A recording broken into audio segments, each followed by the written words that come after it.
Conversation with a Geographer. I'm Mike DeVivo, Professor of Geography at Grand Rapids Community College.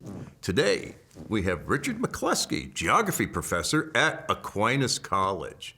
Rich, thanks so much for joining us today.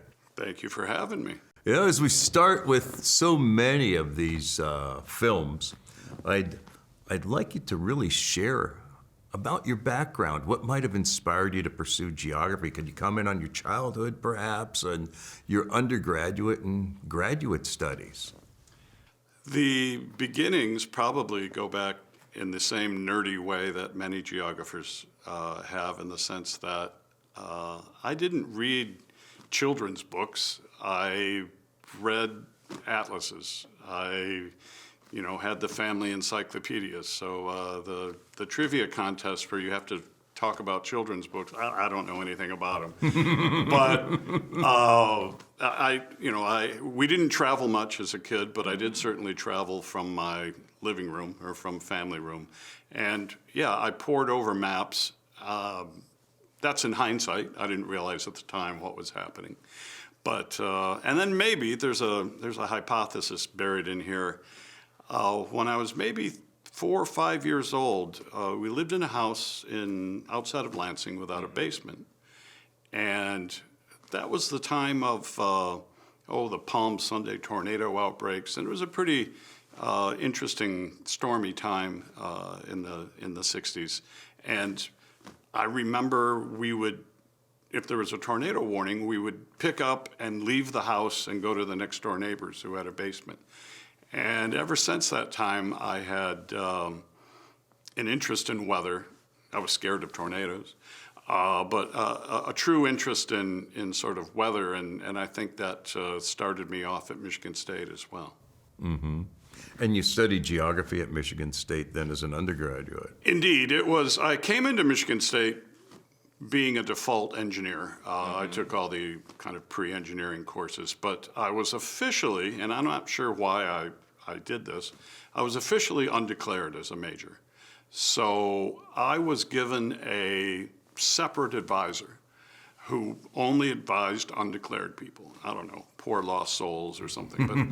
But to their credit, and actually I take this to heart even now when I'm advising undergraduate students who are undeclared, they kind of pushed me as to what my interest might be, and at some point I said weather, and they did a little searching, and there was a 300-level climatology class taught by Jay Harmon at Michigan State, and the advisor called him up, said, "Does this guy, have the qualifications to take this class?" And he said yes, and even though I was undeclared, Jay was really a mentor and just a terrific guy. And so my first term at Michigan State, I was taking a geography class, and then things happened. Do you recall any of your other professors there? Oh, absolutely. Well, so I started off climatology and biogeography. Jay was officially a climatologist, but his passion was biogeography. So I took those classes from him. I then went to the dark side, on the human geography side, and was working with Bruce Pagozzi, who's an economic geographer there. And he was a mentor as well. And I started straying from the physical geography side and became more interested in economic geography, and did some internships, worked with Bruce, and was treated very well. One of the things about Michigan State at that time is that even though it was a full-blown graduate program with 30 or 40 grad students, there weren't that many undergrads. And so I graduated in a class of 10, which is about what we have at Aquinas. Now, it's much bigger now, I know, but when I graduated in 1984 at Michigan State, there were 10 geography students, seniors, 8 of whom were solid cartography types. And so even though I went to a very large university, the geography program was very kind to undergrads because there weren't that many of us. And we were treated very, very well, I think. That's unusual for a very large institution, especially where the undergraduate majors are few. In fact, nowadays, it's hard for geography to maintain its argument for existing in institutions without large undergraduate student bodies. Indeed, and I was very, very lucky. So when I went to grad school and I met all these people from liberal arts colleges and much smaller colleges, I had a similar experience, even though I went to a university of 45,000 people. Obviously, my friends who were business majors who were with 8,000 other business majors had a very different experience. But my experience in the geography department was very personal. I would talk to faculty members on a regular basis. And so I had 3 advisors, really. My official advisor, Jay and Bruce, and felt very well taken care of in that regard. And I was lucky. I just stumbled into that. Mm-hmm. Well, sometimes it's better to be lucky than smart. Indeed. So That's then, what I'm living on. then you went to State College. Went to State College, Happy Valley. So I didn't know what I was doing. I had an idea that grad school could be a possibility, but I didn't know anything about it. My family members didn't really go to college. So I applied, certainly with the help of my mentors as to where to go. And Penn State was one of the places that gave me money and looked good. I decided to visit. Something I always tell my students is if you possibly can, go visit. Oh, absolutely. To see if you fit in, to see if it's the kind of place you want to be. See what the feel is like. Absolutely. And I visited Penn State, and it felt right. And so I decided that I would work with Rod Erickson, who is an economic urban geographer.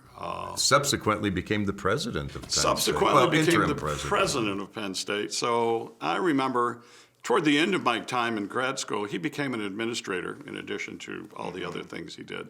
And I remember asking him directly, I said, you sure you want to do this? You know, it's a different world. As to get to his office, I had to go through 4 different secretaries, I think. You know. It was a very different world. And he just kind of looked at me like, oh, of course, why wouldn't I want to do it? So I'm like, okay. Fast forward 30 years later, and the Joe Paterno scandal happens. Right. He's the executive vice president of the university. He's the one absolutely honest, straightforward guy in the place. And so they turned to him to become president of the entire university system.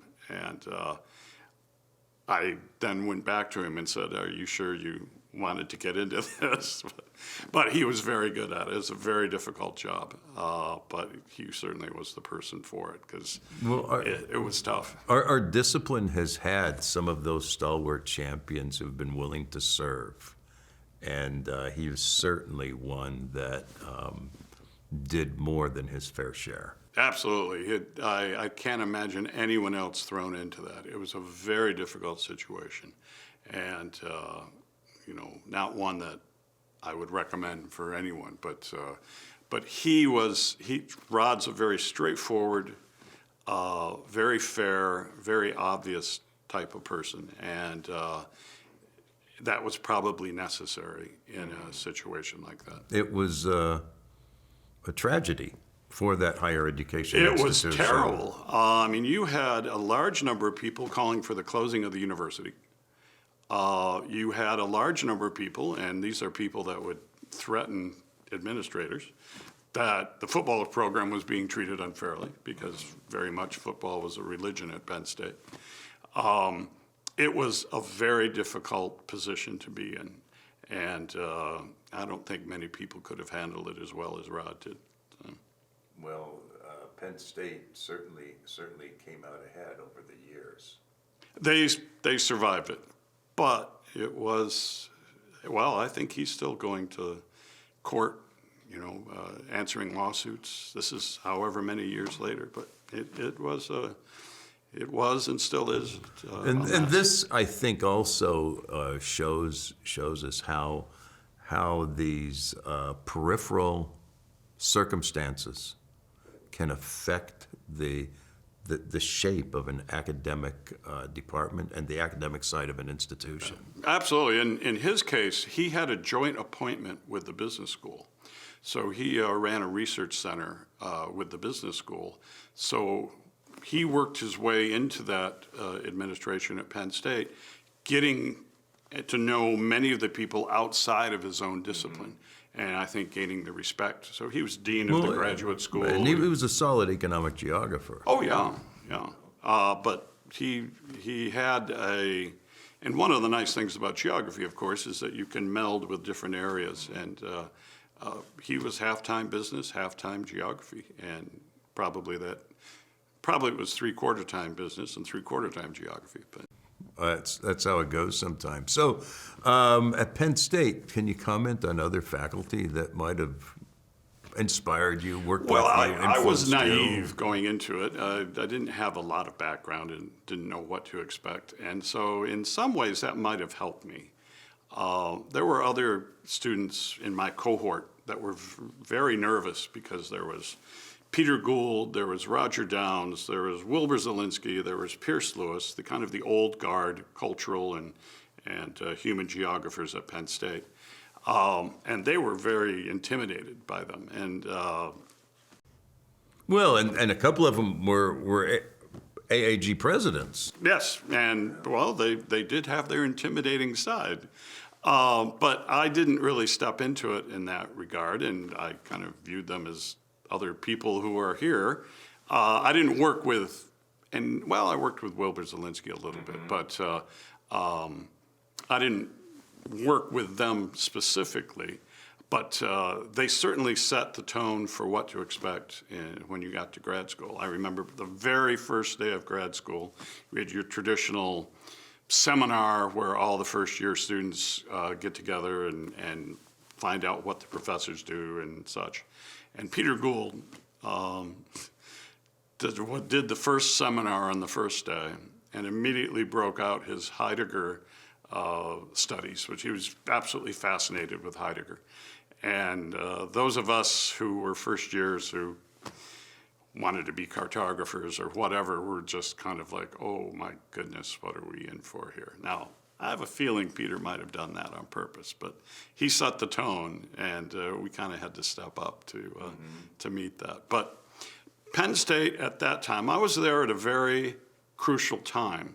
Of course, I didn't know it at the time, but when I started my first year in grad school, they were still the kind of traditional Penn State human geography, cultural geography powerhouse. But the second year that I was there, they decided to move in a different direction, to have more earth science. They were in the College of Earth and Mineral Science, and grant opportunities and the way the discipline was moving, that faculty, and there were 17 faculty members, made a strategic change to the makeup of that department. And I was there. My second year, I was a graduate representative. So grad students got to sit in on the faculty meetings, which were entertaining.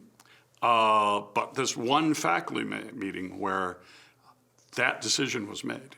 There was yelling. that around the time that Abler was head of the department? Abler was head of NSF at that time, Okay. I believe, one of his terms. And so, yeah, they made a conscious decision to go more on the physical geography side, and it was difficult. The grad students sat in the background listening, but there was much gnashing of teeth and discussion going on. When they came out of that meeting, within the next year, they had 3 new hires. A climatologist, I think 2 climatologists, and a GIS person. So it was a sea change that I got to see. So I got to see the old school and kind of the new school at the same time. So that brought in a whole different crowd of people as well for fellow grad students. And so in terms of course, who I worked with, Rod Erickson was my advisor throughout the entire thing. I worked with Rod for my master's degree, for my PhD as well. But I think the greatest amount of learning was from my fellow graduate students. They attracted such a diverse group of students, whether the yearly student coming from McAllister or the yearly student coming from Oxford or what have you. These were really interesting people. And so for years, I loved being a grad student just because I got to hang out with these very interesting people that are not doing the types of things that I do. The department was not And very specialized. bright people, too. Well, very bright people, crazy people, but all doing interesting things. And oftentimes interesting things that I had very little knowledge about. I was not a postmodernist, right? But I got to hang out with Ulf Strohmeyer and Matt Hanna, and I learned so much from them. Don Mitchell was there for a couple of years for his master's degree. Hardest working guy I'd ever met, and learned a lot from him. But all of my fellow grad students were often just good people to hang around with, and they came from different parts of the discipline.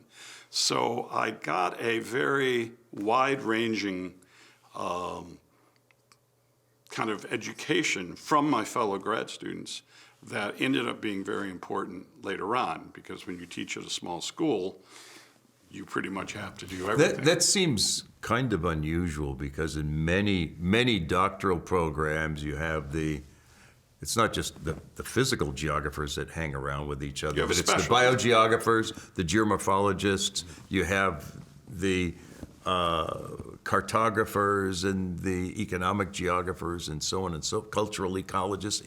Each group really has their own sense of camaraderie and their own ways of engaging in dialogue. Well, it's rare that you have such a large smattering. Let me throw in some like geography here, in the sense that State College, Pennsylvania, there's not much else to do. Now, it's a much larger place now. It's twice as big. There's still not much else to do. There's a lot more than when we were there.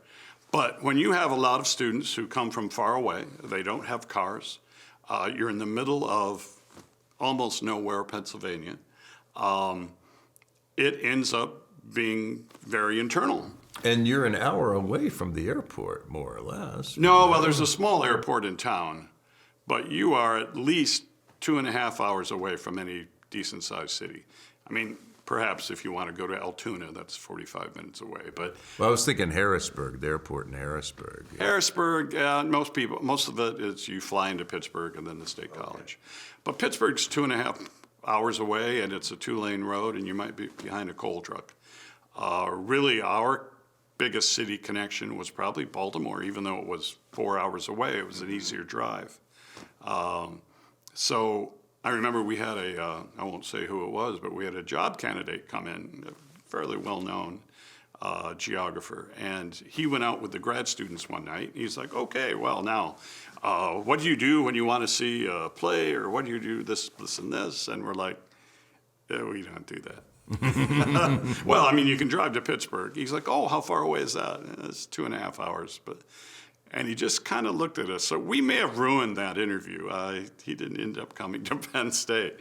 But the isolation is both bad in the sense that it is difficult to get out, but it was also good because it made it dependent upon each other. And, it wasn't just the physical geographers hanging out together or what have you. It was a true cohort. And so I'm very thankful for that. When I advise students to go to grad school, I want them to see something like that if they possibly can. And I think one of our students that we share in common, Ben Gerloffs, had that at Syracuse. Mm-hmm. Oh, for sure. And had the same kind of camaraderie and such. So that's nice to see. I think you're right, though. I think it can be rare. It is interesting, and you really did some interesting research at Penn State. Your dissertation was fascinating in the sense of the just-in-time phenomenon, which had just really taken fold in at that time, it was actually really, really new in the U.S., and you're looking at the automotive industry. Would you care to talk about that at all? Well, it was unknown at that time, and actually, Richard Florida was a grad student at Ohio State, and he and his advisor were working in kind of opposition to some of the stuff that I was doing. So had worked with Amy Glassmeyer for a little bit, and we had different interpretations as to what would happen. Florida's group was basically saying just-in-time would change the entire industry. And we were saying, no, here's why, here's things that might change, here's what might not. That was really what my dissertation was about. We were both right and we were both wrong, but yeah, it was very much breaking new ground, which was good and was bad because I did that on my own in the sense, which I don't know if I would recommend, in speaking of future grad students and such. It took me a long time, and I didn't hook into a grant that was already in existence. I told Rod Erickson, I said, no, I want to do this instead. And, he's like, oh, he was good with it, which is good. But that it was harder. It slowed me down, and when you start from scratch. And so, but yeah, it was interesting, and it was very different than what everybody else was doing at the place. So they looked at me like, what in the world is this? And we all tried to explain ourselves to one another. Well, I think it's worth revisiting in the For What It's Worth department, and to consider looking at that particular manuscript and reflecting upon it today, and maybe writing something up. Well, I probably should, because now we are certainly in a different paradigm. Now, in some ways, both groups were wrong in the sense that maybe a political economy approach where auto manufacturers located to whatever state would give them the biggest tax benefit. For a while, there were only, each state had its own Japanese automobile manufacturer. So Ohio had Honda, right. Kentucky had Toyota, so on and so forth. That was probably the biggest reason for the way that the industry is shaped today. However, I was working with suppliers, but they're connected to the same system. But no, we certainly, while everything else disappeared in the manufacturing world. So going back to Michigan State, I was there in the early 80s, and in the early 80s in Michigan, we had bumper stickers that said, last one out, turn out the lights. In Texas, we were called black tag people because our license plates were very, very dark blue, they looked black. We were the Okies of the early 80s, in a sense. And so this deindustrialization that was going on was all prevalent, and we certainly didn't know how this was going to work out. The auto industry was maintained while much of the rest was not. It's interesting. It really is, and I would encourage you to consider it. Consider revisiting it and tweaking some things and looking at it and engaging in further. Engaging in further analysis. Yeah. No, that's always been an interest. Probably my favorite class I know my favorite class that I ever taught was at SUNY Geneseo. So that's the first place that I get to out of grad school. And I co-taught a class with a labor historian, a guy by the name of Joe McCartan. He's now at Georgetown as their labor historian, really good guy. And we put together a class called the Industrialization and Deindustrialization of the United States. And it was the best. I've co-taught courses with a number of people, and they've usually been very good experiences. But this was almost magical in the sense that we learned so much from one another. And the class happened to be a happy casualty in addition to that. He would approach the industrialization, so we start out with the Lowell textile mills and go on to the gun industry and all this.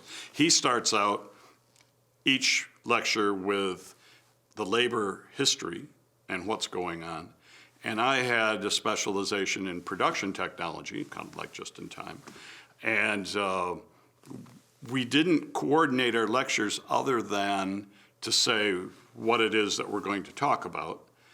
And we sat there and we just learned from one another in that classroom environment. Now, I think the students were learning too, but it was just a magnificent experience. And so co-teaching, which is hard to do, it's hard to pull it off.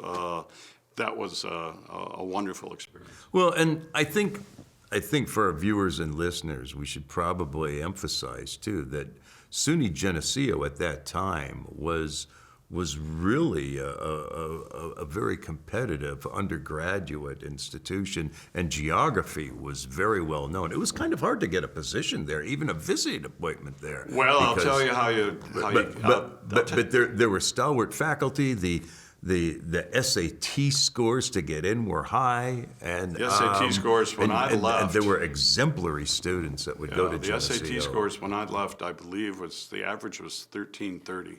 Yeah. So yeah, we had some wonderful, wonderful students.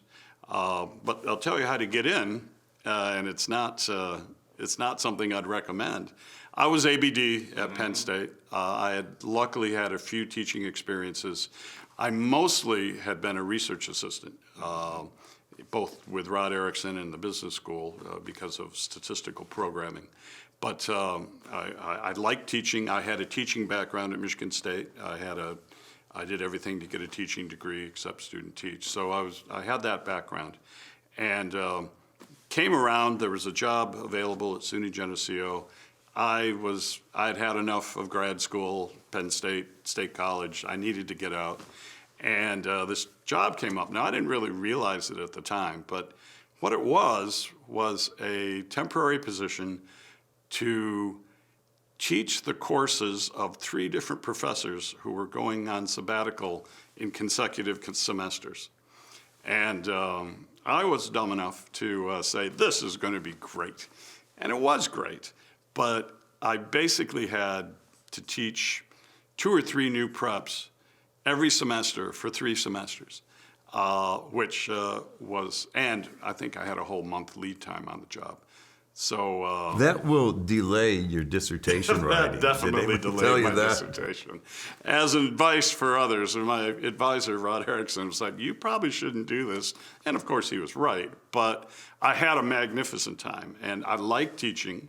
I loved teaching, and this was sort of the ultimate challenge and high to come home every day, and you have to make up a new class every single day because there are at least 2 new preps that you're doing. And again, that wide variety of background, starting as a physical geographer and moving to a place where I got to meet lots of different people, was absolutely essential. If I had been trained in one area, there's no way I could have pulled that off.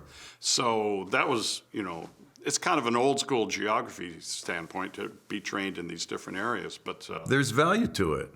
There's I great think so. value to it. At a smaller school, and like you said, SUNY Geneseo was, they considered themselves to be the honors college of the SUNY system. For some reason, the other SUNY schools didn't really agree with that, but in some ways, they very much were. They attracted some good students, some very good students, and once they had attracted the very good students, even became a self-fulfilling prophecy. Mm-hmm.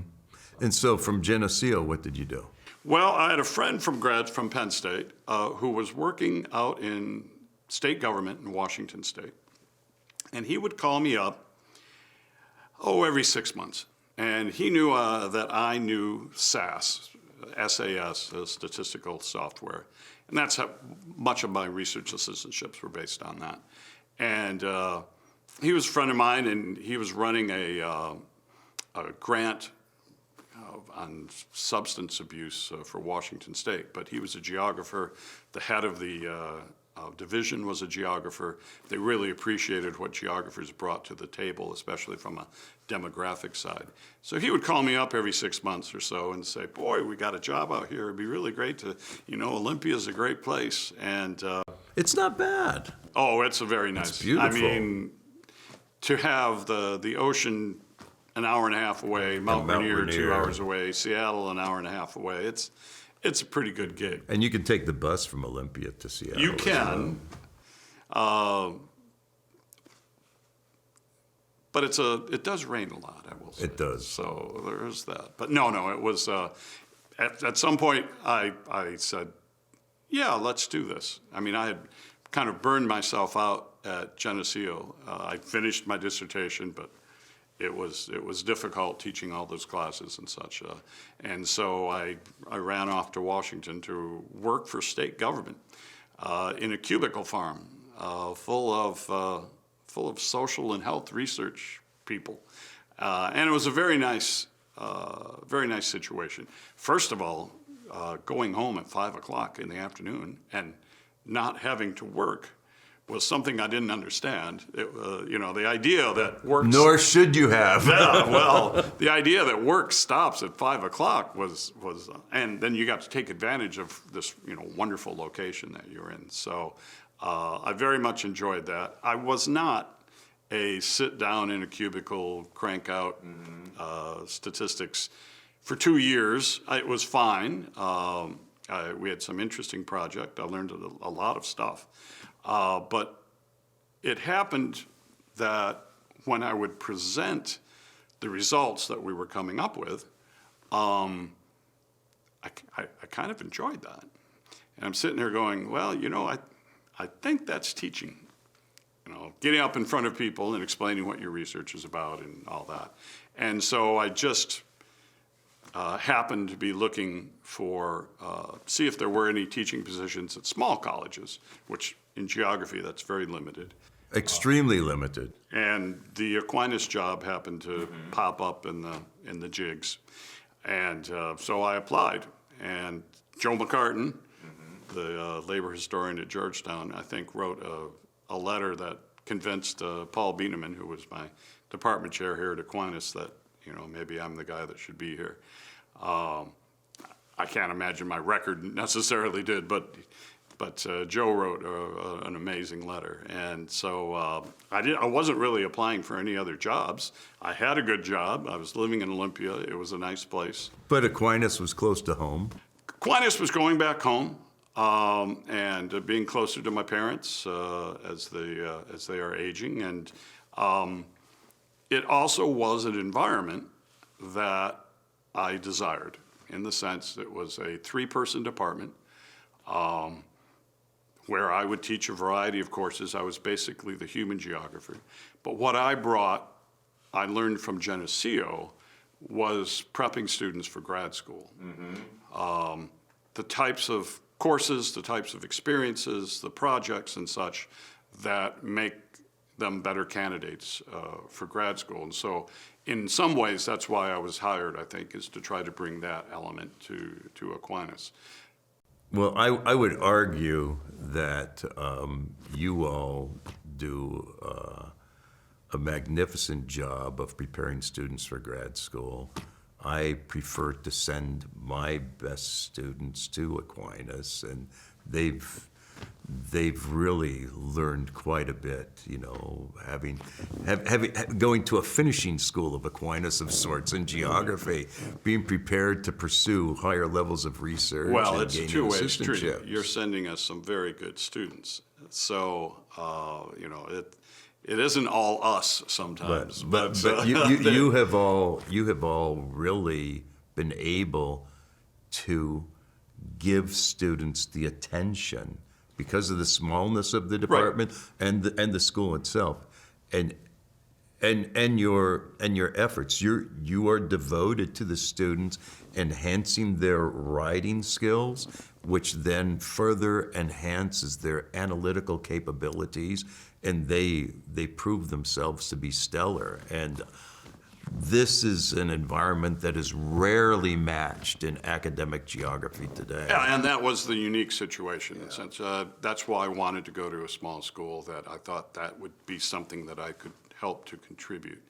The fact that I think if you look at the successful geography graduates in grad schools, many of those that come from the smaller liberal arts schools tend to take off faster, I think, in the program. I mean, everybody has a learning curve, but whether it's from Calvin or whether it's from Aquinas, those students that have gone through our program tend to hit the ground running.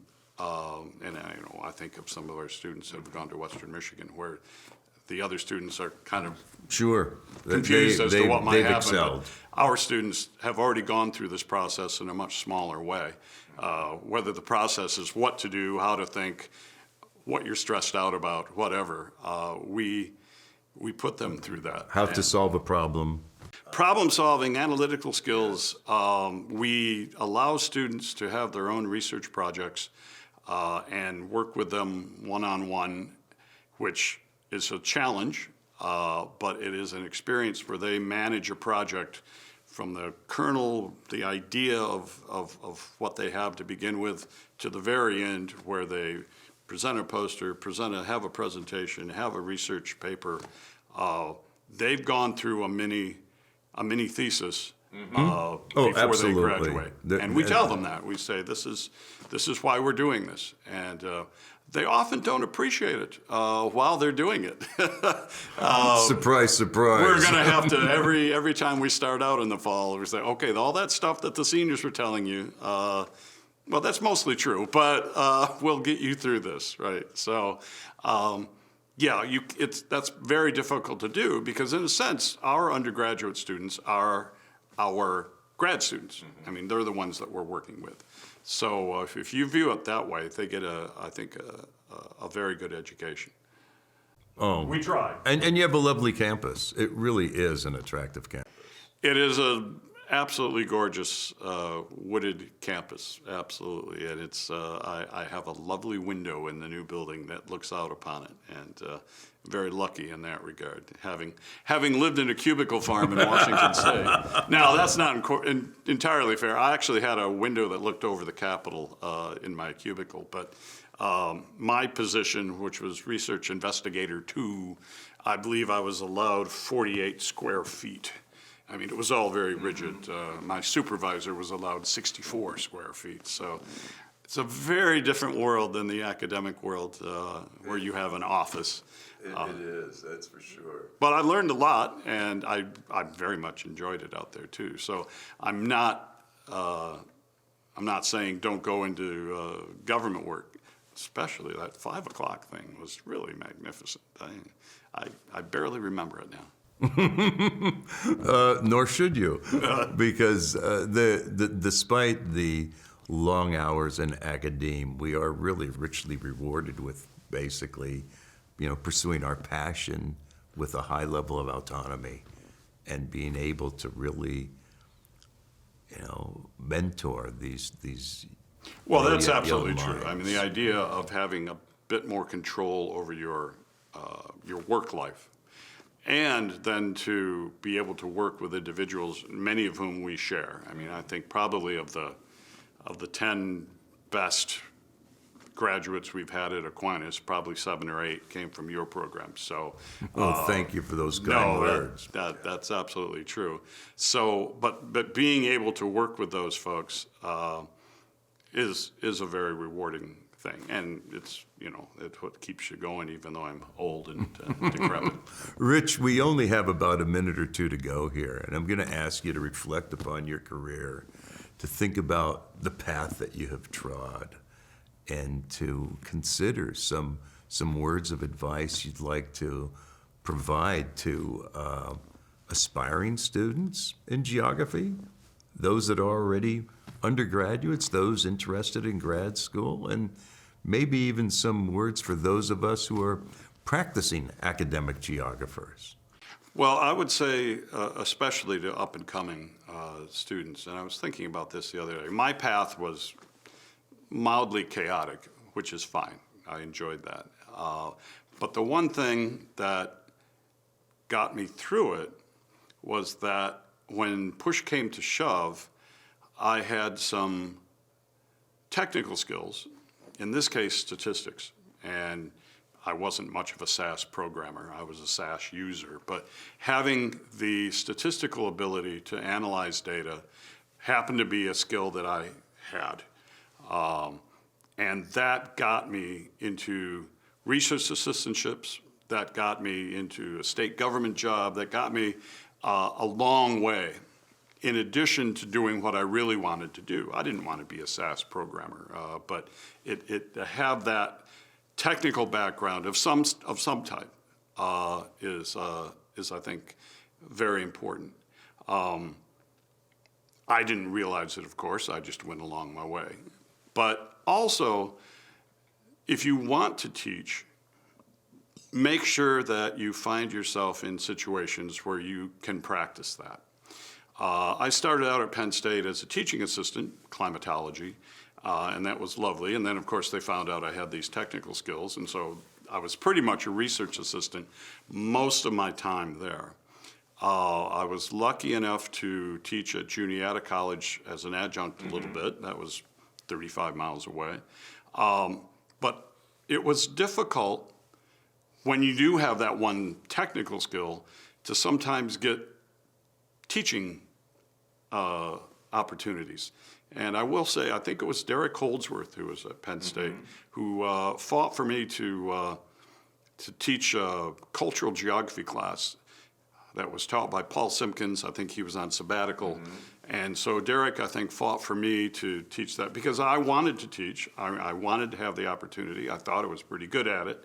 And so I was luckily, I think my last semester at Penn State, able to teach a cultural geography class that was Paul Simpkins and had, practice at that high level. So if you do want to teach, make sure that you have some practice, some experience. I know as a fact that when we look at job applicants and when other places have looked at job applicants, you can come from a very fine program, but if you're at a smaller or even a medium-sized institution and you don't have much teaching experience, that's going to be tough because they're taking a gamble on you. And so I came in with a fair amount of teaching experience, and I think that very much helped. That's obviously in hindsight, but